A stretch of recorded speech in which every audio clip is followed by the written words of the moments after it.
on a inauguré le sentier de la forêt marine et de la seigneurie aux éboulements. C'est un sentier pédestre, un sentier qui va pouvoir servir 12 mois par année. Autant l'hiver, les gens peuvent venir faire de la raquette dans un cadre assez enchanteur là, ici à Saint-Joseph-de-la-Rive, avec une magnifique vue sur le fleuve Saint-Laurent, sur la rivière des Boudreaux, sur le canyon. On voit le musée à plusieurs endroits, donc c'est vraiment un beau sentier. C'est un sentier de 4 km de long avec un dénivelé de 310 mètres, donc c'est...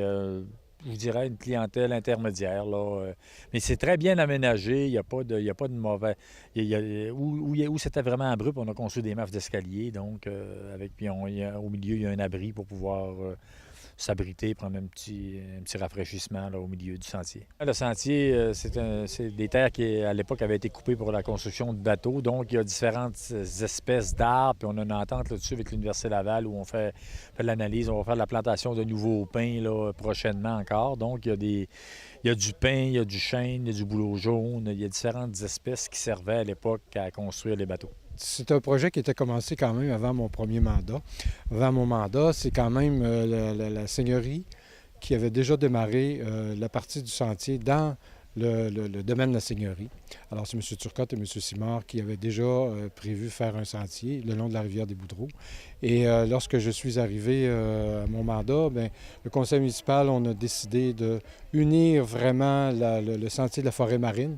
En plus, qu'il y a un côté ludique à cette histoire. Puis il y a aussi le fait de garder nos citoyens en santé. Alors, la qualité de vie, le régime de qualité de vie, l'entraînement, je trouvais ça important. Et il restait seulement juste quelques petites modifications à faire au sentier pour arriver à traverser la rivière des Boudreaux. Alors, avec le pacte rural, avec la MRC, et la municipalité, bien, on a réussi finalement à réunir les deux sentiers. Le sentier fait partie du parc des navigateurs dont la stratégie maritime a accordé une subvention.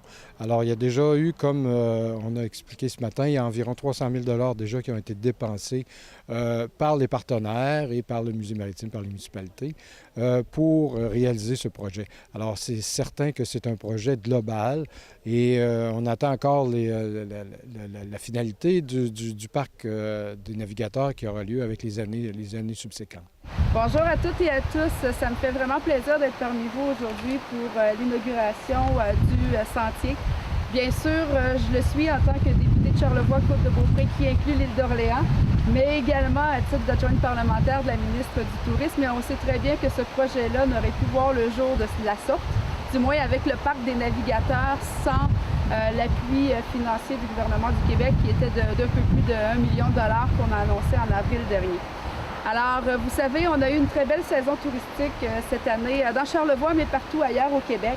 Et ce sont des projets comme celui-ci qui permettent de se distinguer et de faire en sorte que les tourismes au niveau international s'intéressent à notre région plutôt qu'à une autre. Avec le projet du Parc des navigateurs également, ce sera fort intéressant de pouvoir offrir un parc avec une telle thématique, tellement représentative en plus de chez nous. Alors, je suis très emballée encore. Je l'étais en avril dernier par ce projet.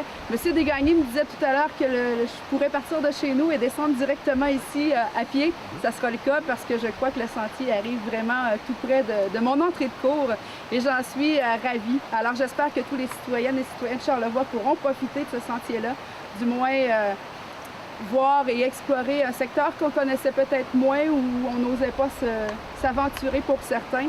Et qu'on passera le mot ensemble aux gens de l'extérieur de la région pour qu'ils viennent apprécier à leur tour notre région. Est-ce que vous avez aimé votre journée de bénévolat? Vous avez participé à l'aménagement de ce sentier? Bien, en fait, je suis assez habitué à travailler physiquement chez nous. Alors, j'avais quelques outils ici mécaniques et oui, j'ai aimé. En plus, le partenariat, on a rencontré des gens aussi que je connaissais moins, des citoyens que je rencontrais pour la première fois. J'ai fait ça l'automne passé et ça a facilité aussi la conclusion d'arriver à avoir un sentier uni, forêt marine et la seigneurie.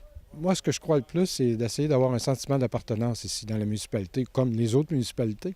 Mais je travaille encore beaucoup plus fort pour essayer de créer ce sentiment-là. C'est pour ça que je suis assez présent dans les activités. Ouais!